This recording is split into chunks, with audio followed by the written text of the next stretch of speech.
Hello friends, welcome to Nikki's kitchen. இன்றைக்கி நம்ம கிச்சனில் சுவையான 2 பொடி வகைகள் செஞ்சு காமிக்க போகிறேன். இது சாப்பாட்டுக்கு ரொம்ப ரொம்ப பொருத்தமானது. நிறைய வேலைக்கு போகிற பெண்கள் இருப்பீங்க, அவங்கெல்லாம் குழம்பு வைக்கிறதுக்கு டைம் இல்லாதப்போ இந்த பொடியை வீக்கெண்டில் ஃப்ரீயாக இருக்கிறப்ப நீங்கள் செஞ்சு வச்சுக்கிட்டீங்க அப்படின்னா, ரொம்ப பிஸியாக இருக்கிற டைமில், குழம்பு வைக்க முடியாத டைமில் நீங்கள் இதை போட்டு சாப்பாட்டுக்கு போட்டு சாப்பிட்டுக்கலாம். ரைஸ் மட்டும் வச்சுக்கலாம். இந்த 2 பொடியும் சேர்த்து நீங்கள் 10லேருந்து 20 நிமிஷத்துக்குள்ளே செஞ்சு முடிச்சிடலாம். அவ்வளோ சிம்பிளாக, ரொம்ப ரொம்ப சிம்பிளான இன்க்ரீடியன்ஸ் வச்சு செய்யக்கூடிய இந்த ரெசிப்பியை எங்கள் பெரியவங்க எங்கள் பாட்டி காலத்துலேருந்தே எங்கள் வீட்டில் செஞ்ச ரெசிபி தான் நான் உங்களோட இப்போ ஷேர் பண்ணியிருக்கேன். சரி வாங்க எப்படி பண்ணலாம் அப்படிங்கிறத பார்ப்போம். இந்த பொடி பண்ணுறதுக்கு ஃபஸ்ட்டு என்னென்ன தேவையான பொருள்னு பார்த்துடலாம். 3 டேபிள் ஸ்பூன் அளவுக்கு வர கொத்தமல்லி எடுத்துருக்கிறேன். ஒரு 1.5 டேபிள் ஸ்பூன் அளவுக்கு கடுகு,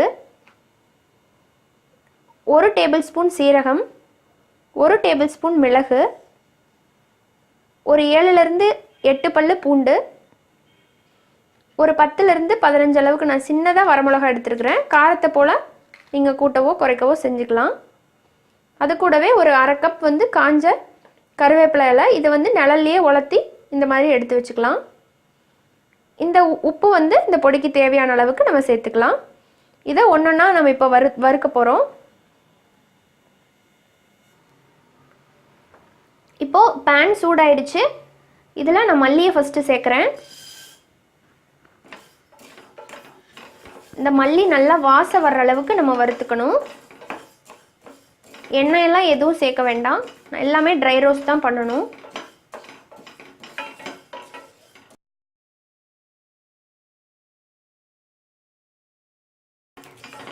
இப்போ நல்லா வறுபட்டு வாசம் வருது. இப்போ இதை நம்ம எடுத்துகிட்டு வேறு பிளேட்டுக்கு மாற்றிடலாம். இப்போது அதே பேனில் கடுகு சேர்த்துக்கலாம். கடுகு சேர்த்துட்டு கடுகு நல்லா வெடிக்கணும். வெடிக்காமல் போயிடுச்சுன்னா கசப்பாயிடும். இந்த பொடி நல்லா வெடிக்கணும், அதுக்கப்புறம் தான் நம்ம எடுக்கணும்.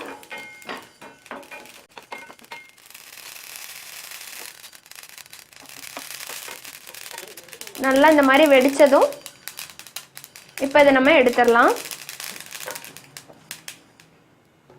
இதோடவே இப்போ சீரகம் சேர்த்துக்கிறேன். சீரகம் நல்லா வறுபட்டு வாசம் வரும், அது வரைக்கும் நம்ம இந்த மாதிரி வதக்கி விட்டுக்கலாம். எந்த பொருளுமே ரொம்ப வறுத்துறாதீங்க, கருகி போயிடுச்சுன்னா பொடி ரொம்ப கசப்பாயிடும். பார்த்து அளவாக வறுத்துக்கோங்க. இதுவுமே லைட்டாக வெடித்து வாசம் வருது. இப்போ அதை நம்ம எடுத்துடலாம். இப்போ இது கூட மிளகு, உங்களுக்கு மிளகு அதிகமாக சேர்த்துக்கிற மாதிரி இருந்தால் கூட சேர்த்துக்கலாம். மிளகாயோட அளவை குறைச்சிட்டு மிளகோட காரத்தை அதிகம் பண்ணிக்கலாம். அதுவும் உடம்புக்கு ரொம்பவே நல்லது. இதில் நம்ம எல்லா மசாலா பொருளும் சேர்க்கறதுனால எல்லா மசாலா பொருளில் இருக்கிற எல்லா மருத்துவ குணங்களும் நமக்கு இந்த ஒரே பொடியிலேயே கிடைக்கிது. அதனால் இந்த பொடி உடம்புக்கு ரொம்ப ரொம்ப நல்லது. இது சாப்பாட்டில் நீங்கள் குழம்பு ஊற்றி சாப்பிட்றதுக்கு முன்னாடி 1 ஸ்பூன் நெய் ஊற்றி இதை ஊற்றி சாப்பிடுங்க. இது சாப்பிட்ற சாப்பாட்டை நல்லா டைஜஷன் பண்ணுறதுக்கும் நல்லா ஹெல்ப்ஃபுல்லாக இருக்குது. இப்போது இந்த மிளகும் நல்லா வறுபட்டுருச்சு. இப்போ இதை நம்ம எடுத்துடலாம். மிளகாய் சேர்த்துக்கிறேன். இது ரொம்ப நேரம் வறுபட தேவையில்லை, லைட்டாக வறுபட்டால் போதும். இது கூடவே உப்பு சேர்த்துக்கலாம். இந்த உப்பில் இருக்கிற அந்த நீர்த்தன்மையெல்லாம் நல்லா லைட்டாக அந்த மாதிரி வறுபட்டுருச்சுன்னா போயிடும். அப்போ தான் பொடி ரொம்ப நாளைக்கு கெடாமல் இருக்கும் நமக்கு. அதுக்காக உப்பு கொஞ்சம் அதிகமாக சேர்க்கணும், ஏன்னா சாப்பாட்டில் போட்டு பிசைஞ்சு சாப்பிடும்போது நமக்கு உப்பு கரெக்டாக இருக்கிற மாதிரி பார்த்துக்குங்க. பொடிக்களவாக சேர்க்க வேண்டாம், சாப்பாட்டுக்கு சேர்த்துக்கலாம் இதில். அதனால தான் நான் கொஞ்சம் அதிகமாக சேர்த்துருக்கேன். இப்போ அதை நம்ம எடுத்துடலாம். கூடவே பூண்டு, இந்த பூண்டையும் சேர்த்துட்டு நல்லா இந்த மாதிரி லைட்டாக வறுத்து எடுத்துக்கலாம். பூண்டு பார்த்திங்களா, இந்த மாதிரி நல்லா வறுபட்டுருச்சு. இப்போ இதை நம்ம தனியாக ஒரு பிளேட்டில் போட்டுக்கலாம்.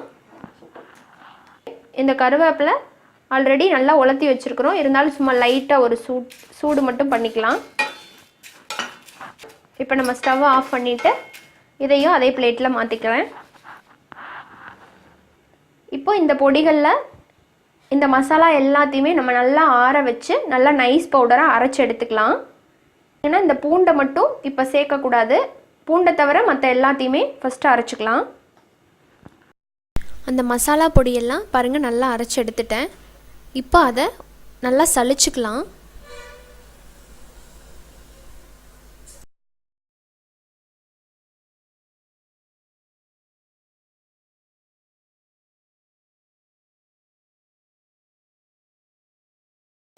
இப்போது சளிச்சு எடுத்த அந்த பொடி கூடவே நம்ம வறுத்து வச்சுருக்கிற அந்த பூண்டையும் போட்டுட்டு இப்போ நல்லா நைஸ் பவுடரை நம்ம அரைச்சி எடுத்துக்கலாம்.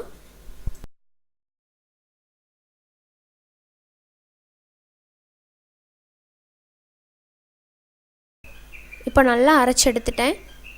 பாருங்கள் நல்லா கமகமன் வாசனையோட நம்மளோட கடுகு பொடி இப்போ ரெடி ஆகிடுச்சு. இது போல் சத்தான பொடியை நீங்களும் வீட்டில் செஞ்சு பாருங்கள், ரொம்ப சுவையாக இருக்கும். இதோட சூடான நெய் போட்டு சூடான சாப்பாட்டில் போட்டு பிசைஞ்சு சாப்பிட்டு பாருங்கள், ரொம்ப ரொம்ப சுவையாக இருக்கும். திரும்ப திரும்ப செய்வீங்க. சரி வாங்க அடுத்த பொடி நம்ம ப்ரிப்பேர் பண்ண ஆரம்பிச்சிடலாம். இந்த எள்ளு பொடி பண்ணுறதுக்கு உங்கள் முன்னாடி தெரிகிற இந்த 6 இன்க்ரீடியன்ட் இருந்தாலே நம்ம சூப்பராக தயார் பண்ணிடலாம். ரொம்ப சுலபமாக தயார் பண்ணக்கூடிய இந்த எள்ளு பொடிக்கு ஃபஸ்ட்டு என்னென்ன தேவையான பொருள்னு பார்த்துடலாம். இந்த எள்ளு வந்து 100 கிராம் எடுத்துருக்கிறேன்.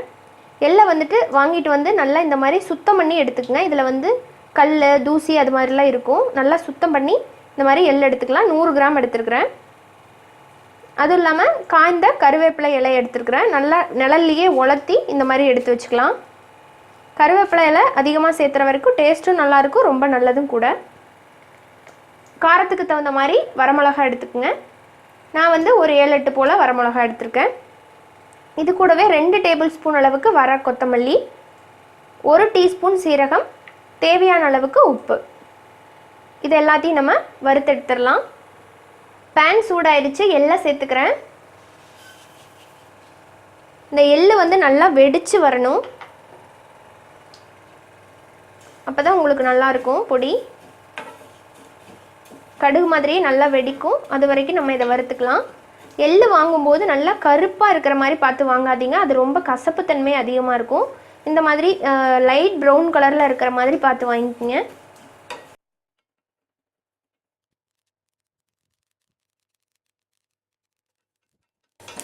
இந்த மாதிரி நல்லா வெடிக்குது. இப்போது எள்ளு நல்லா வாசமும் வருது. இப்போ அதை நம்ம எடுத்துடலாம். இப்போ அதே பேனில் மல்லி சேர்த்துட்டு நல்லா வாசம் வர்ற வரைக்கும் வறுத்துக்கலாம். மல்லி இந்த மாதிரி நல்லா வறுபட்டு வாசம் வந்துருச்சு. இப்போ அதை நம்ம எடுத்துடலாம். சீரகம் சேர்த்துக்கிறேன். நல்லா வறுபட்டு நல்லா வெடிக்குது. இப்போ இதை நம்ம எடுத்து அந்த பிளேட்டுக்கே மாற்றிடலாம். இது கூட உப்பு சேர்த்துக்கிறேன். இப்போ லைட்டாக வறுத்துக்கலாம். இந்த பொடியை ஃப்ரிட்ஜில் வைக்கணும் அப்படிங்கிற அவசியம் கிடையாது. நல்லா ஏர்டைட் கண்டெய்னரில் போட்டு நீங்கள் வெளியவே ஸ்டோர் பண்ணிக்கலாம். 6 மாதம் ஆனாலும் கெடாது. ஆனால் கொஞ்சம் கொஞ்சமாக அரைச்சி வச்சுக்கிட்டிங்கன்னா நல்லா வாசமாக இருக்கும். இப்போ உப்பு நல்லா வறுபட்டுருச்சு. இப்போ இதை நம்ம எடுத்துடலாம். நம்மளோட காஞ்ச மிளகாயை சேர்த்துக்கிறேன். இது லைட்டாக வறுபட்டால் போதும். இந்த சூட்டில் சிம்லேயே வச்சுக்கோங்க அடுப்பை. மிளகா வறுபட்டுருச்சு. இப்போ இதை நம்ம எடுத்துடலாம். கருவேப்பிலை இலையை இப்போ சேர்த்துட்டு லைட்டாக ஒரு வாட்டி வறுத்துக்கலாம். போதும். இப்போ இதை நம்ம எடுத்துடலாம். இப்போ நான் எல்லாம் தனியாக போட்டிருக்கேன், மற்ற பொருளை எல்லாம் தனியாக போட்டிருக்கேன். இப்போ இது ரெண்டுமே நல்லா ஆறட்டும். ஆறுனதுக்கப்புறமா ஃபஸ்ட்டு இந்த செலவெல்லாம் ஃபஸ்ட்டு போட்டு நம்ம அரைச்சிட்டு அதுக்கப்புறமா தான் எள்ளு சேர்க்கணும். எள்ளை வந்து முன்னாடி எல்லாமே சேர்த்து ஒன்றாம் சேர்த்துட்டிங்கன்னா எள்ளில் லைட்டாக அந்த எண்ணெய் பசை இருக்கிறதுனால இது நல்லா அரைப்படாது. ஃபஸ்ட்டு இதை நல்லா அரைச்சி எடுத்துக்கிட்டு அதுக்கப்புறம் எள்ளு போட்டு அரைச்சிக்கலாம். இப்போ நான் இதை மட்டும் தனியாக அரைச்சிருக்கிறேன். இப்போ இதை நம்ம ஃபஸ்ட்டு சளிச்சிக்கலாம். சளிச்சதுக்கப்புறம் எள்ளு கூட சேர்த்து நம்ம போட்டு அரைச்சிக்கலாம். ஃபஸ்ட்டு இதை சளிச்சிடலாம்.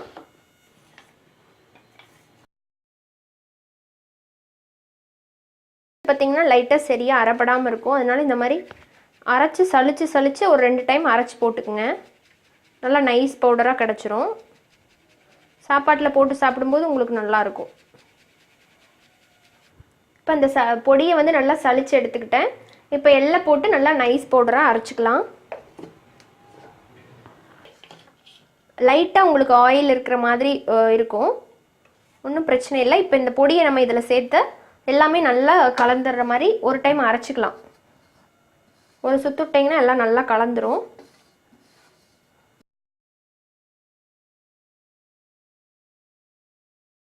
இப்போ நம்மளோட எள்ளு பொடி சூப்பராக அரைச்சாச்சு, நல்லா வாசமாக இருக்குது. ஒரு ஆற விட்டுருங்க. அதுக்கப்புறமா ஏர்டைட் கண்டெய்னரில் போட்டு வச்சுக்கோங்க. 6 மாதம் ஆனாலும் கிடவே கிடாது, ரொம்ப சுவையாக இருக்கும். இந்த எள்ளு பொடிக்கு நீங்கள் கண்டிப்பாக நல்லெண்ணெய் ஊற்றி தான் சாப்பிட்ணும். நெய் ஊற்றி சாப்பிட்டிங்கன்னா டேஸ்ட் மாறிடும், நல்லா இருக்காது. ஸோ நல்லெண்ணெய் ஊற்றி சூடான சாதத்தில் பசஞ்சு சாப்பிடுங்க. ரொம்பவே ஹெல்த்தியும் கூட, ரொம்ப டேஸ்ட்டாகவும் இருக்கும். இந்த மாதிரி பொடி வகைகளை நீங்களும் வீட்டில் ட்ரை பண்ணி பாருங்கள். இந்த வீடியோ உங்களுக்கு யூஸ்ஃபுல்லாக இருந்திருக்குன்னு நம்புகிறேன். பிடிச்சிருந்தா நம்ம சேனல் நிக்கிஸ் கிச்சனுக்கு சப்ஸ்கிரைப் பண்ணிக்கோங்க. இது போல் இன்ட்ரெஸ்டான வீடியோவில் உங்களை மீட் பண்ணுறேன். நன்றி, வணக்கம்.